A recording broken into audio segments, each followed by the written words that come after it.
doain aja cuacanya mendukung. Maksudnya jangan sampai hujan dulu karena kita belum sampai di lokasi. Untuk saat ini saya aman ada di sini karena di sini saya lagi sama yang punya wilayah. Siapa itu yang punya wilayah? Nggak tahu itu yang punya wilayah. Ya, kurang lebih kan? Hah? Namanya apa? Halo guys, pastinya ada di belakang.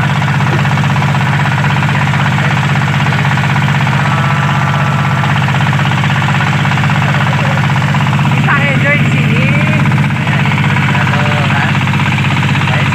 Jadi di kiri kanan saya itu adalah lokasi lahan tebu guys. Oke guys, kita mau jalan dulu. Ngir.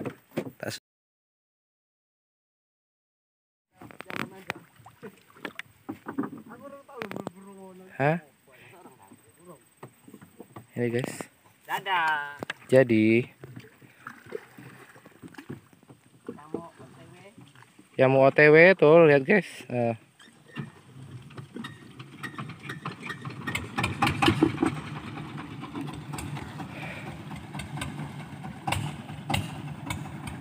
Guys,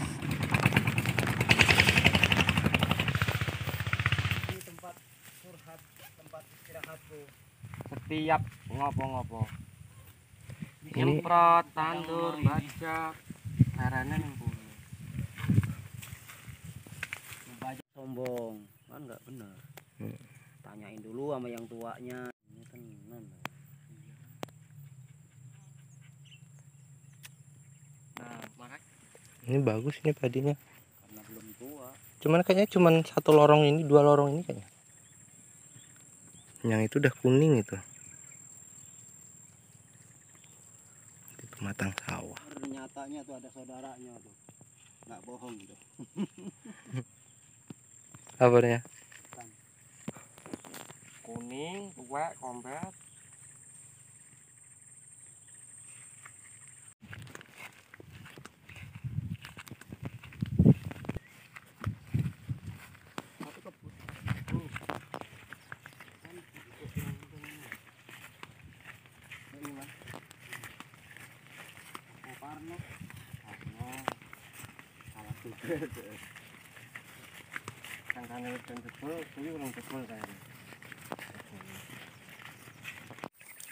Oke guys, review kita kali ini mengenai cetak sawah yang ditinggalkan penghuninya.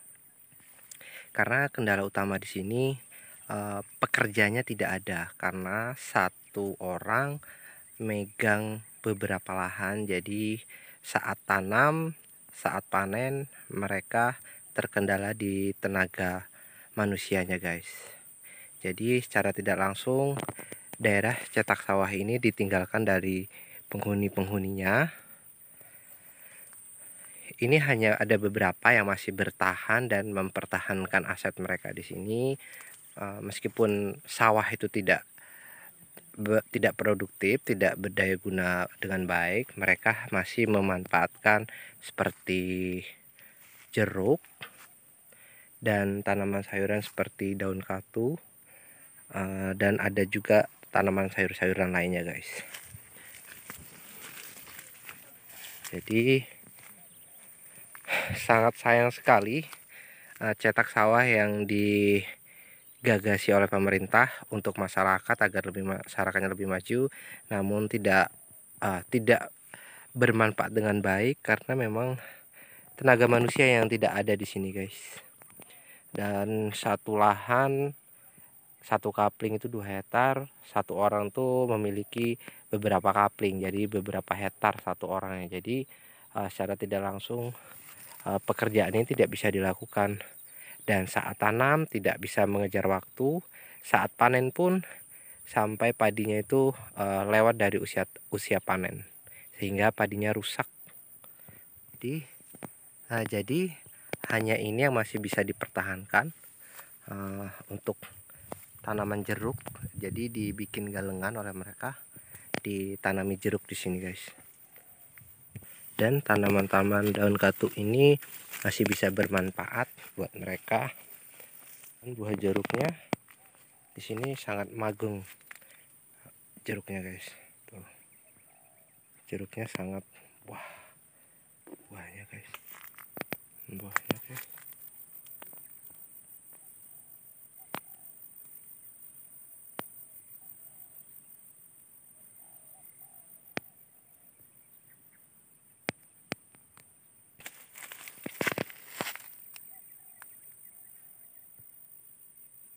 Ini akses utama, jalan utama yang sudah hampir tertutup oleh rumput pelumpung, dan yang sana sudah buntu jalannya guys. Dan ini lahan yang seharusnya menjadi lahan persawahan yang harusnya hijau dengan tanaman padi, saat ini penuh dengan rumput sawah, rumput air, dan pelumpung guys. Ini salah satu rumah masyarakat yang masih bertahan di sini. Dia tidak bisa pergi dari sini karena memang sudah terlanjur asetnya ada di sini guys.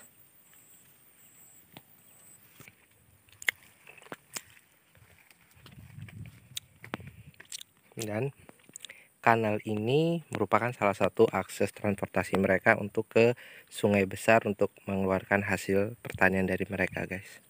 Baik itu sayuran, padi, maupun tanaman-tanaman lainnya. Yang saat ini akses jalan ini sudah tidak bisa digunakan lagi karena memang sudah penuh dengan semak-semak dan bertaburan dari kayu-kayu yang sudah tidak digunakan lagi guys. Itu ke sana itu akses jalan ke sungai besar di Desa Rengas. Dan seperti ini jeruk yang bisa saya nikmati saat ini. Sangat manis guys.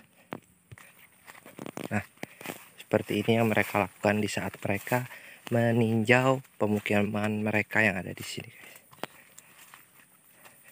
Dan mereka memanfaatkan tanaman sayuran yang mereka sudah tanam di sini untuk menjadi pendapatan mereka guys. Piawai mereka ngambil pucuk daun singkong guys.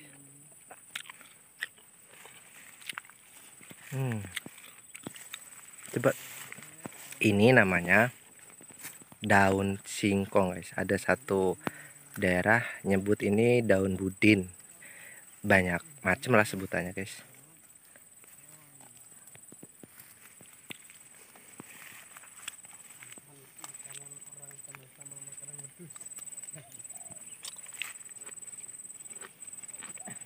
Masyarakat sini mengatakan ini tanaman jembak.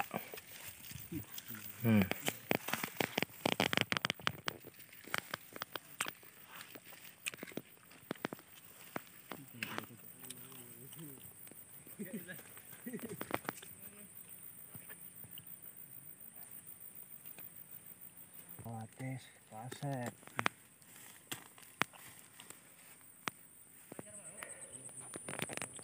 Jadi di sini di daerah cetak sawah ini memang sudah dicetak oleh alat berat per seperempat hektar dengan panjang 200 itu sudah digulut guys. Jadi perbandingannya seperti ini. Ini untuk sawahnya yang di sebelah kiri saya. Ini untuk sawah. Kemudian yang di darat ini buat mereka bertanam apa itu yang sifatnya darat. Dari segi penataannya memang sudah sangat cukup baik. Sudah cukup produktif untuk penanaman di sini, namun memang petaninya yang kekurangan tenaga manusianya guys. Jembak ini sebenarnya tanaman yang usia berapa bulan, Mbak? 3 bulan bro. 3 bulan. Banyak peminat dari tanaman ini. Alhamdulillah 75% banyaknya. Ini masuknya jenisnya sayuran atau jenisnya lalap? Sayur, tumis maupun bakwan maupun soto. Pakai ini. Ya Allah. Iya. Perawatannya mudah nggak ini, Pak? Perawatannya jangan sampai kena rumput. Gitu. Kalau Bibitnya ini dia semayan atau bibit benih? jadi dipisah-pisah. Oh, awalnya sebelum dipisah-pisah? Ya kayak misalnya kayak gini nih, Heeh. pisahin tanam-tanam gitu. Bukan yang beli bibit biji dari toko pertanian gitu, bukan? Bukan. Terus dapat bibit awalnya dari mana, Pak? Nah itulah aku yang nggak tahu, kok ada gitu loh. Nah dikembangin sama petani. Tapi nggak enak loh mas. Sistem jualnya gimana, Pak? Ini diikat atau di kilo? Diikat di kilo. Oh, dikiloin. Biasanya dalam satu lorong ini dengan panjang 200 meter bisa dapat berapa kilo? Kalau nggak ada halangan, satu lorong ini 3,5 pikul, 4 pikul. Dengan luas panjang 200 meter, lebar mungkin 50 atau 1 meter ya, Pak? Lebar 2 meter lah. 2 meter. Itu bisa mencapai 4 kintal. Berarti harganya sendiri, Pak? Dengan nilai jual minimal kisaran 15 sampai 20 per kilo. 15 sampai 20.000 per kilo. Terus perawatannya sendiri sulit nggak? Perawatannya sistem dikorek, pupuk, udah. Pupuk bisa nyampe berapa banyak? Kalau pupuk tuh tinggal kita lihat tanaman luasnya. Kalau seluas kayak gini 202 meter ini bisa menghabiskan pupuk 30 kilo. Oh iya. Jadi sawah ini memang sudah nggak bermanfaat lagi ya, Pak ya? Bermanfaat, cuma kan karena nggak ada orang tanam. Sementara break dulu. Jadi yang bisa dimanfaatin saat ini hanya dari jenis sayur-sayurannya ya. Untuk transportasinya sendiri, Pak, gimana? Terbilang tinggi atau tidak, atau masih bisa disesuaikan dengan hasil panen ini? Udah diimbang, sudah disesuaikan, masih bisa ketemu, masih bisa dikerjain.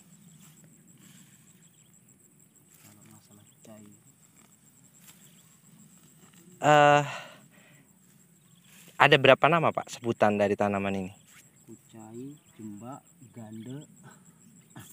Kucai, jembak, gande. Kalau bahasa daerah Suci kan gande. Oh gitu. Kalau ada orang bilang Sunda itu jembak. Ada lagi Bengkulu, kucai. Kucai. Oh gitu.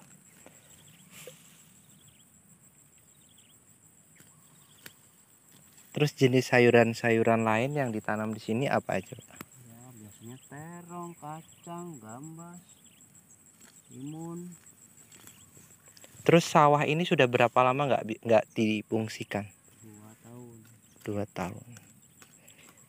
Sawah ini, air ini bisa surut apa enggak? Bisa. Apa memang sengaja dibiarkan ada airnya? Ya, kalau ditanam dibuang bisa, ditahan bisa. Terus di sini ada berapa kelompok, ada berapa penduduk, berapa kakak maksud saya? Kalau sekarang udah nggak ada, tinggal orang. Awalnya? Awalnya 36 warga. 36 warga. Dari 36 warga itu masih berapa orang yang masih kadang aktif meninjau di sini? Tinggal 7 orang. Tinggal 7 orang.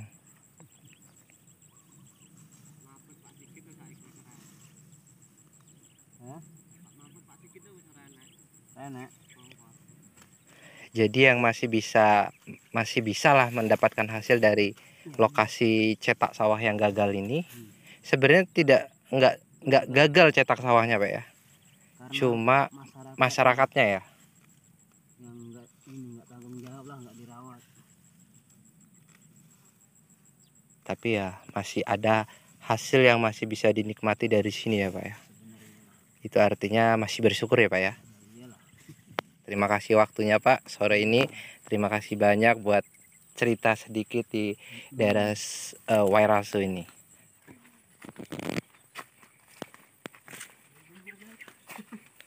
Kita menuju arah pulang, guys. Ini pondok-pondok dari mereka yang mereka tinggalkan di sini. Dan ini kanal akses transportasi mereka di sini. Deng deng, kita masuk dalam rumahnya guys. Kita lihat, kita review dalamnya ya guys.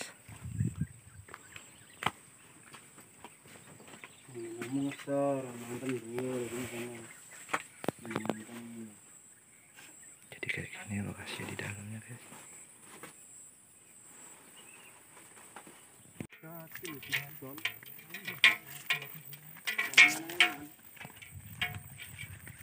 Tahun itu sulit harus boleh kawan ngono.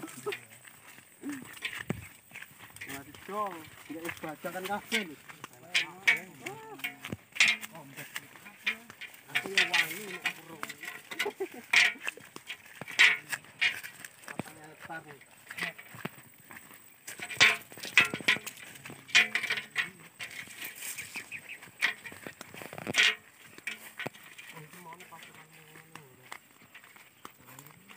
Masuk ke zona rawa. Oh ya, Jembatan darurat. oke, melewati jalan yang setapak guys. Aduh guys, jalannya seperti ini. Nah, tuh guys.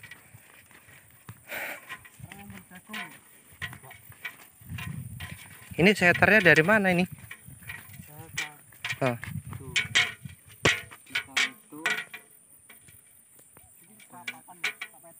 Pokoknya yang terang ini. Bukan semua yang terang ini, bukan.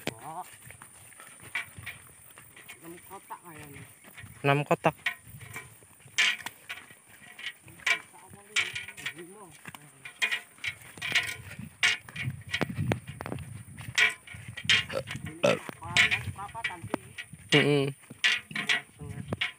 Berapa? Oh.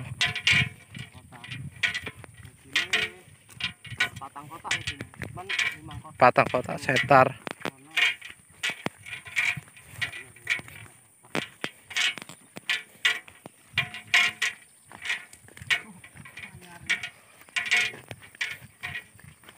Tahu kan?